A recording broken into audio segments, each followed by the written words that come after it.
이재명 좀 후보 얘기를 좀 해봐야 될 것 같은데요. 누적 89.77%, 90% 아주 육박하는 그런 수치로 결국에 민주당 후보로 선출이 예. 됐습니다. 어떻게 보셨어요? 9대명이라는 말이 현실화가 됐습니다. 제가 민주당에 대해서 이런 발언한 적이 거의 없는데 예. 정말 이북스러워진다. 아하. 예, 그리고 반지성주의화 되어지고 있다. 예. 이북이라면 이제 북한. 예, 예. 저는 최근에 그 흐름이 전 좀 눈여겨봤어요. 성장과 통합. 예, 네. 맞습니다. 저는 이거 보면서 놀랐다기보다는 그래. 그러니까 민주당이 굳어지고 있구나. 이때 굳어진다 하면 좀 화석화되어지고 있고 북한스러워지고 있다. 제가 민주당들은 북한스럽다, 친북이다 뭐 이런 발언 한 적이 거의 없거든요. 예. 예, 반지성주의적인 행태. 음. 예. 그리고 또 하나는 이런 비율로 나타나는 90%화 되는 예, 예. 민주적인 정당에서 90%, 91%, 95% 이런 게 지금 비일비재하고 있잖아요. 이게 무슨 정당이냐는 거죠. 성장과 통합은 어떤 그 싱크탱크였는데 이게 네. 해체가 된 거죠. 이게 사실 민주당 쪽에 가장 좀 대표적인 싱크탱크로 꼽혔는데 사실 출범한 지 지금 이제 8일 만에 갑자기 자초 위기라는 얘기가 나오고 있어요. 그 이제 아직 해체가 된 건 아니고요. 네, 지금 해체가 될 수도 있다. 이런 위기론으로 지금 보고 있는데 사실 시작은 이제 일부 소속 운영위원들이 사전에 논의 없이 조직 해체를 발표하는 보도자료를 이제 배포를 했고 여기에 대해서 지금 싱크탱크 대표, 공동대표인데요. 유종일 전 교수랑 이제 허민 교수가 있는데 전혀 인지하지 못한 내용이다. 왜 이런 보도가 나오는지 모르겠다. 강하게 반발을 했고요. 그다음에 여기 대변인으로 있는 이병식 대변인도 조직 활동 계속 할 거다. 이렇게 얘기를 한 상태입니다. 근데 이 상황 자체를 보고 지금 당내 캠프와 또 싱크탱크 또 지도부 간의 내부 분열이 있는 거 아니냐. 심지어는 그 안에서 이제 정책적인 혼선까지도 이뤄지고 있고 이게 당 차원의 공약이 아닌데 일부 개별적으로 인터뷰를 하고 이런 거에 대해서도 좀 비판의 목소리가 나오고 있습니다. 사실 굉장히 압도적인 후보다 보니까 조직도 굉장히 크고요. 네. 뭐 최근에 보면은 뭐 이재명 대표가 좀 우클릭을 하면서 뭐 기존에 갖고 있던 어떤 조직들이 좀 뭐 반발을 하기도 하고 뭐 예. 그런 좀 분위기가 내부적으로 있는 것 같습니다. 저는 이제 뭐 우클릭한다, 뭐 친국민적인 행보를 한다, 어쩐다, 네, 어쩐다 통합 하는데 행보 뭐 다 이런 이런 게 얘기했고요. 저는 뭐 정치공학적인 행보라고 보고 사실 제가 성장과 통합이라는 이와 같은 소위 싱크탱크의 행보를 좀 유심히 봤던 이유가 이분들이 다 소위 말하는 지식인들이란 말입니다. 그리고 스스로를 자칭 진보연하고 민주연하는 이런 사람들인데 이 사람들의 민낯이 까발려지는 거 아닌가. 순전히 이 사람들 지금 역할이라고 하는 게 뭐냐면 이재명의 이데올로기를 재생산하는 데만 어떤 비판적 목소리를 내는 게 아니라 이재명의 목소리를 재생산하는 예. 반지성적인 지성인들이란 말입니다. 이분들이 과연 집권하면 어떨지. 제가 왜 이런 말씀을 드리냐면 이 캠프들, 소위 말하는 민주당 흐름의 싱크탱크들 캠프들이 어떻게 움직이는지 지식인들의 모습을 보고 쭉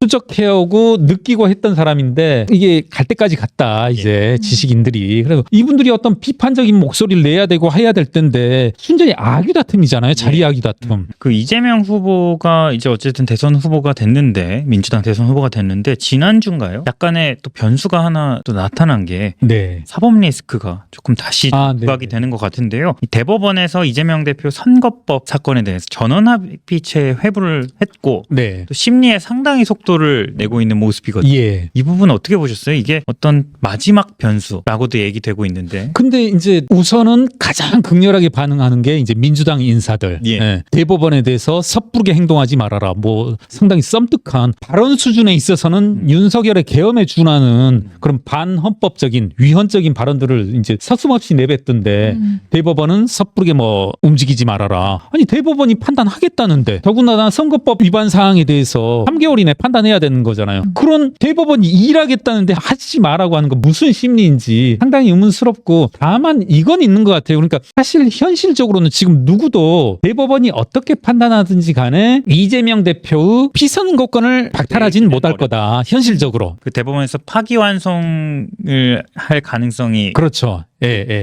파기 자판, 즉 대법원이 직접 예. 판단하는 그런 가능성도 나오지만 사실은 그건 굉장히 드문. 네네. 네. 예. 제가 봤을 땐 정말 글들을 쭉 읽어보면 파기자판의 가능성은 1%에도 못 미친다라고 본다라면 이재명을 비롯한 민주당 일각에서 발작하듯이 지금 움직이고 있는 것은 그와 같은 어떤 미묘한 흐름들 이것들을 애초에 차단하기 위한 그런 움직임이 아닌가 하는 생각을 합니다. 파기환송이 되게 되면은 어쨌든 다시 또 유죄 가능성이 생길 수 있는 것이기 때문에 뭐 거기에 대한 좀 논란이 상당히 있을 수 있겠죠. 그리고 대통령에 만약에 이재명 후보가 선출이 된다면 이후에 재판이 중단되느냐 마느냐 예. 그 부분도 그 문제도 있을 거고요. 굉장히 이슈가 될 수 예. 있고요.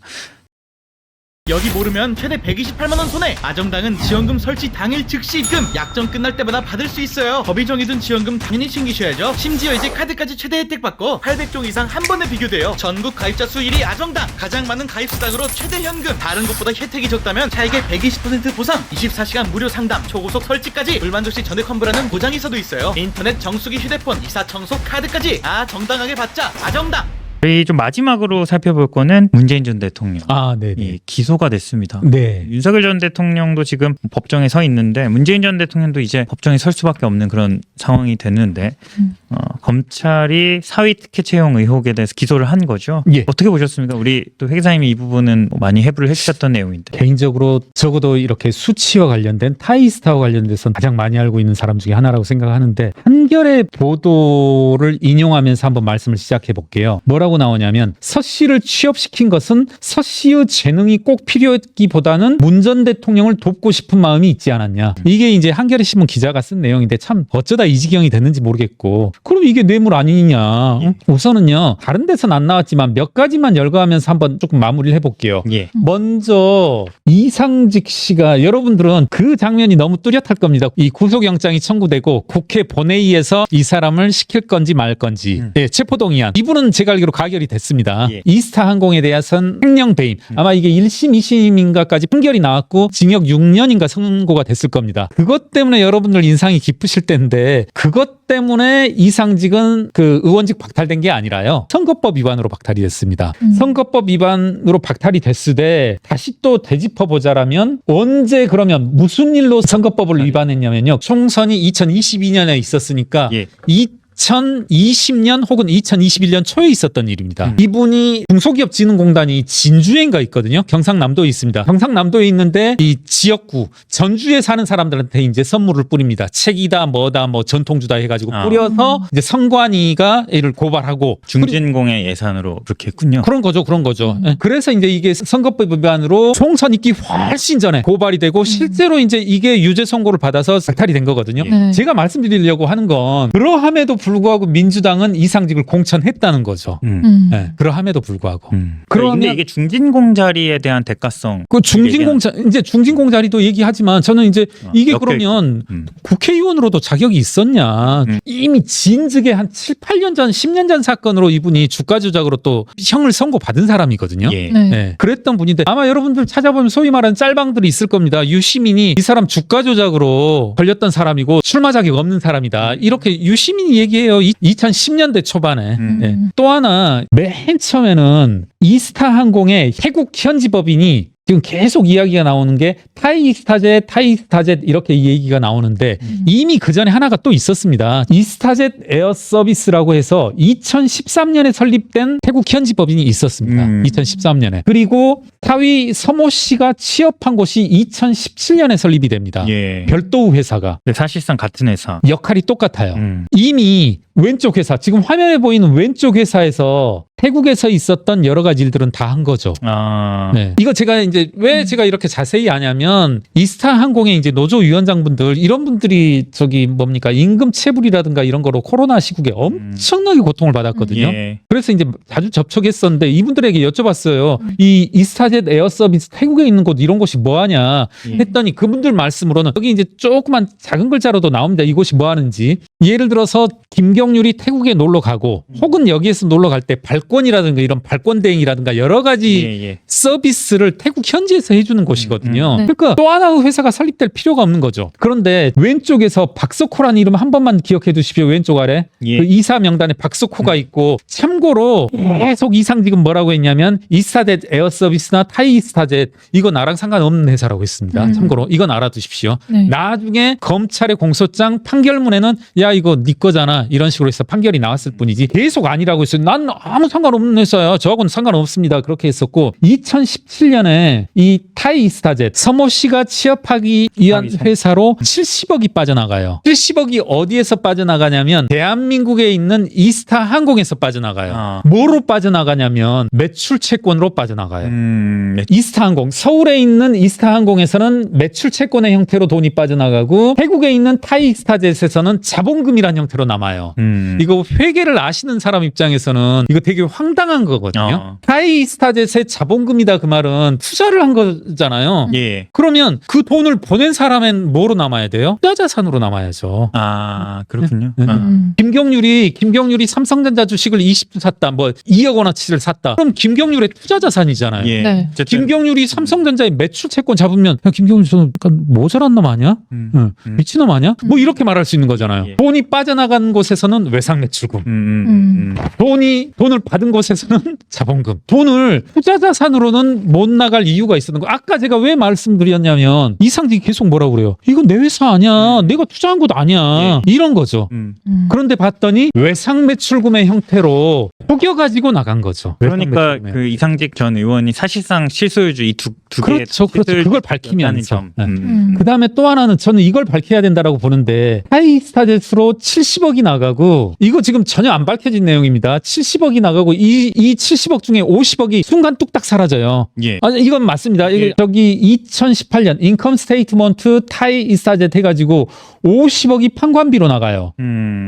판관비. 네. 제가 아까 왜 박석호란 이름을 기억해 주시라고 했냐면 이번에 박석호하고 이스타젯 이렇게 해봤더니 박석호가 횡령 배임으로 지금 보석으로 나와서 재판을 받고 있는데 지금 70억 횡령 배임으로 들어가 있거든요. 아, 네, 네. 그러니까 그 70억. 70억이에요. 그 70억. 그런데 여러분 봐봐요. 70억 중에 50억이 판관비로 나갔어. 여러분 판관비가 뭐냐면 그냥 거칠게 말하면 어떤 회사의 주업종과 상관없이 그냥 먹고 쓰는데 예. 예를 들어 시사저널이다 하면은 시사저널에 기자들이 쓰는 돈은 이건 매출 원가고 예. 회계팀의 직원들이 쓰는 거 이게 이제 판관비거든요. 아, 하이스타젯에 뭐랄까요 본업과 관련된 뭐 항공 서비스와 관련된 일을 한 게 아니라 그냥 회계 처리하는 직원들이 50억을 썼다는 거예요. 이거 여러분 믿을 수 있을까요?